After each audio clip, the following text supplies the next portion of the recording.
اس لیے کہ یاد رکھیں یہ دل ہی ہے جو کبھی قرار کی دولت سے مالا مال ہوتا ہے اور کبھی بے قراری کی کیفیت کا شکار ہوتا ہے. دل بے قرار ہو تو آدمی قرار کی تلاش میں نکلتا ہے، اور دل اگر مطمئن ہے تو اس کی زندگی اطمینان والی ہوتی ہے. اب آئیے میں آپ کو بتاؤں، اگر دل ہم نے دنیا کو دے دیا تو یہ دنیا کو پانے کے بعد قرار نہیں ملتا. حل من مزید، سب سے زیادہ بے قرار دل اس کا نظر آئے گا جس کے پاس دنیا سب سے زیادہ ہوگی. رات 2 بجے تک حساب کر رہا ہے، چین کی نیند سو نہیں پا رہا ہے، اس کا فون اٹینڈ کر رہا ہے، اس کا فون اٹینڈ کر رہا ہے. یہ دل دنیا کو دے چکا. اب دل دنیا کو دینے کے بعد رات و دن بے قراری بے قراری بے قراری. لیکن اگر دل مصطفیٰ جان رحمت کو دے دیا، تاجدار کائنات کو دے دیا، رسول رحمت صلی اللہ علیہ وسلم کو دے دیا، تو آپ جانتے ہیں اس دل کو اب بے قراری نہیں ہوگی، اس دل کو قرار مل جائے گا. میں آپ کو یہاں پر سمجھا دوں. اللہ اکبر. اعلی حضرت عظیم البرکت امام عشق و محبت کہتے ہیں ان کے نثار کوئی کیسے ہی رنج میں ہو، جب یاد آ گئے ہیں سب غم بھلا دیے ہیں.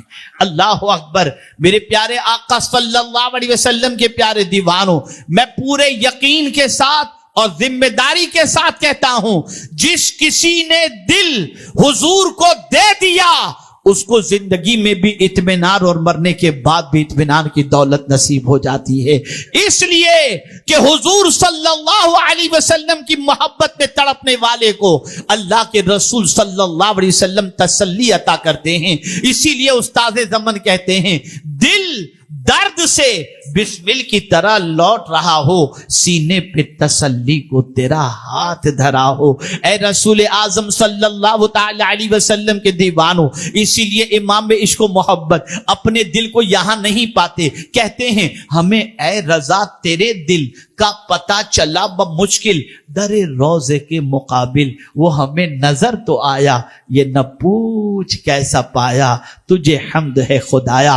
اور یاد رکھیں یہ نہ سمجھنا دل ہمارا ہے کسی کو بھی دے دیں، نہیں. اب 3 چیزوں کے تذکرے کے بعد میں اینڈ کی طرف آتا ہوں. اللہ نے فرمایا واللہ اخرجکم من بطون امہاتکم لا تعلمون شیئا وجعل لکم السمع والابصار والافئدہ.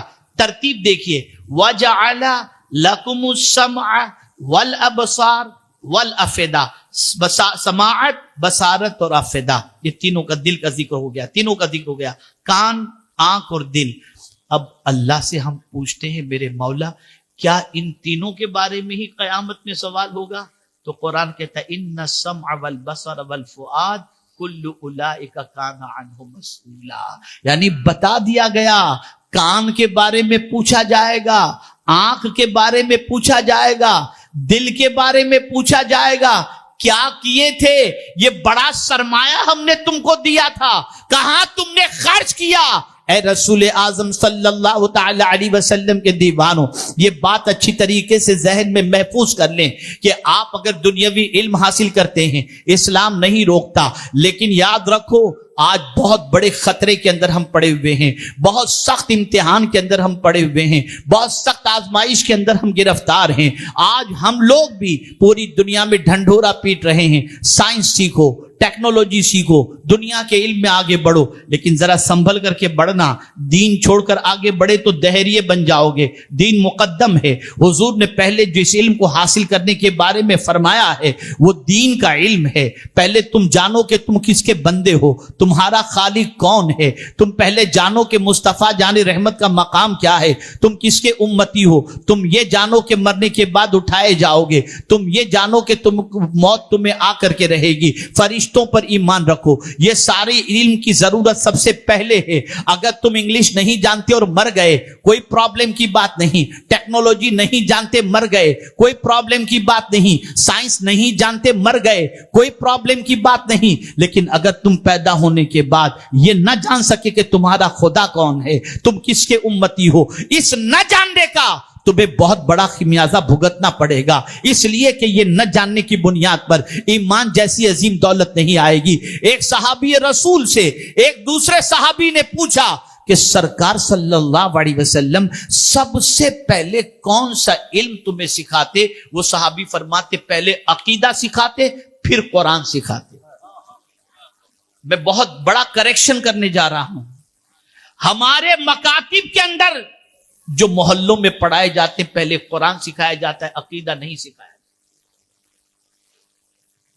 عقیدہ مقدم ہے، پہلے عقیدہ سکھاؤ، ساتھ میں قرآن بھی سکھاؤ۔ اس کو یہ بتاؤ کہ جس کے تم بندے ہو وہ مالک کتنا عظیم ہے، اسے یہ بتاؤ جس رسول کے تم امتی ہو وہ کتنی شان والے ہیں۔ عقیدہ بھی سکھاؤ اور ساتھ میں قرآن بھی سکھاؤ۔ اگر عقیدہ ہم نے 7 سال مکتب میں پڑھنے والے بچے کو نہیں سکھایا تو وہ حافظ قرآن بن کر کے بھی بہکنے کے امکانات اس کے ہو سکتے ہیں، لیکن عقیدہ اگر ہم نے سکھا دیا تو اس کے قدم پھسلیں گے نہیں۔ عقیدہ بھی سکھاؤ اور ساتھ ہی ساتھ قرآن بھی سکھاؤ۔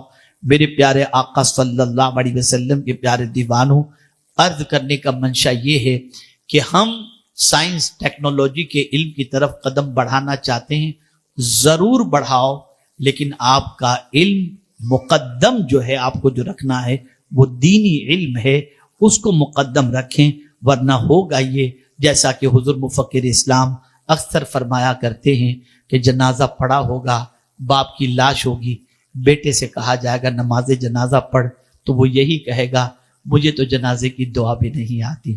آپ مجھے بتاؤ، آپ نے بچے کو ڈاکٹر اور انجینئر بنا دیا، دین نہیں سکھایا، تو یہ بچہ مرنے کے بعد آپ کی نماز جنازہ بھی نہیں پڑھ سکے گا۔ اس لیے ضرورت اس امر کی ہے، دین بھی سکھاؤ، دنیا بھی سکھاؤ، اور یہ موضوع بڑا وسیع ہے، میں مختصراً اس کو میں نے کچھ اپنے لفظوں میں عرض کرنے کی سعادت حاصل کی۔ آپ اس چیز کی فکر سب سے زیادہ کرو کہ آپ کا بچہ مسلمان رہے اور مسلمان مرے، اس کی فکر سب سے پہلے رکھنا ضروری ہے۔ اگر آپ نے اس کی فکر کو پرائرٹی نہیں دی تو حالات بڑے خراب ہیں، کب اس کے قدم پھسل جائیں اور راہ ارتداد کا مسافر بن جائے ہم نہیں کہہ سکتے۔